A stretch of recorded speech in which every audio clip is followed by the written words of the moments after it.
Hello ইচিসিয়ান, কি অবস্থা সবার? কেমন আছো তোমরা? আশা করি অনেক অনেক ভালো আছো। তো আজকে আমার হাতে এইচএসসি বইটি আছে এবং সেখান থেকে একটা পোয়েম, এই পোয়েমের মূল থিম আমরা আলোচনা করব। তো তোমরা কি জানো, লর্ড বায়রন নামে একজন কবি একটা পার্টিতে গিয়ে তার কাজিনের ওয়াইফের উপর ক্রাশ খেয়েছিল এবং ক্রাশ খেয়ে সে কিন্তু এই একটা পোয়েম যা সি ওয়াক্স ইন বিউটি লিখেছিলেন। তো আজকে আমরা এই পোয়েমের থিমটা আলোচনা করব। তো এখানে আসলে দেখো, এটা হচ্ছে ইউনিট 2 লেসন 1। এখানে একসঙ্গে দুইটা পোয়েম ছিল, একটা হচ্ছে এক মহিলার সৌন্দর্যকে নিয়ে লেখা, আর একটা হচ্ছে সত্যকে নিয়ে লেখা। তো আমরা প্রথম কবিতাটা আজকে আমরা থিম দিচ্ছি এবং সেটা হচ্ছে একটা উম্যান মানে একটা মহিলার চমৎকারিত্ব বা সৌন্দর্যকে নিয়ে লেখা। তো দেখো, the poem describes a woman's exquisite beauty. এই কবিতা কার লেখা? লর্ড বায়রনের লেখা। হ্যাঁ, তো দ্য পোয়েম ডেসক্রাইবস, এই কবিতায় বর্ণনা করতেছে উম্যানস এক্সকুইজিট বিউটি। এক্সকুইজিট মানে কি বলতো?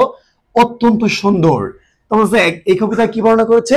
একজন মহিলার অত্যন্ত সৌন্দর্য বর্ণনা করা হয়েছে।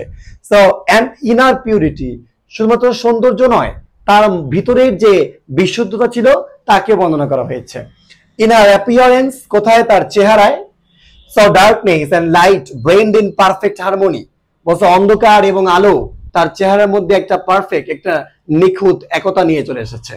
সো ওই কবিতা মানে ওই পার্টির মধ্যে যখন সন্ধ্যাবেলা একটু লাল নীল আলো পড়ছিল এবং অন্ধকার বা আলো পড়ছিল, তখনও কবি মনে করেছে তার কবিতারা, তার মহিলা, ওই মহিলা কত সুন্দর এবং তার মনটা কত সুন্দর এবং বিশুদ্ধ হবে। তো দেখো, এটা কিন্তু একটা বিস্ময়কর কাহিনী না, যে সে তার কবিতায় কি লিখেছে, তার কাজিনের ওয়াইফের প্রতি ক্রাশ খেয়ে কবিতা লিখেছে এবং আমরা সেই কবিতার থিম পড়তেছি। হ্যাঁ, খুব মজার বিষয়। এবং পরে দেখো কি বলছে, যে মেকিং হার ট্রুলি ইউনিক, এবং তাকে এই অন্ধকার আলোগুলো আরো সুন্দর করে তুলেছে, ইউনিক, একক করে তুলেছে। বিয়ন্ড আউটার বিউটি, এই সৌন্দর্যের বাইরেও it is a serene mind, এটা তার শান্ত একটা মন, অ্যান্ড ইনোসেন্ট হার্ট, এবং কি তার নিষ্পাপ হৃদয়। সো পরে দেখো, that radiate her true charm, radiate মানে কি? উজ্জ্বল করা, এবং যেটা তার সত্যকারের সৌন্দর্যকে আরো উজ্জ্বল করে তুলেছিল। The poet conveys that real beauty lies not in outward, বলছে কবিতায় কি বলছে কবি, যে সত্যকারের সৌন্দর্য কিন্তু শুধুমাত্র বাহ্যিক দৃশ্য থেকেই না, তাহলে কি? Adornment but in the purity and greatness of the soul, তাহলে কার উপর নির্ভরশীল করতেছে? গ্রেটনেস, মহত্ব। কিসের মহত্ব?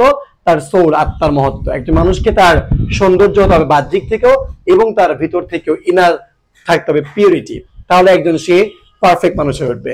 সো আমরা বুঝতে পারলাম যে এই কবিতার মূল থিমটা কি, এবং এইভাবে বাকি পোয়েমগুলোর থিম, তোমার কোন পোয়েমের থিম তোমার লাগবে, জাস্ট আমাদের পেজে অথবা আমাদের চ্যানেলে কমেন্ট করো, আমি অবশ্যই তোমাদেরকে দেওয়ার চেষ্টা করব। Till then, everyone is stay healthy and good. আসসালামু আলাইকুম।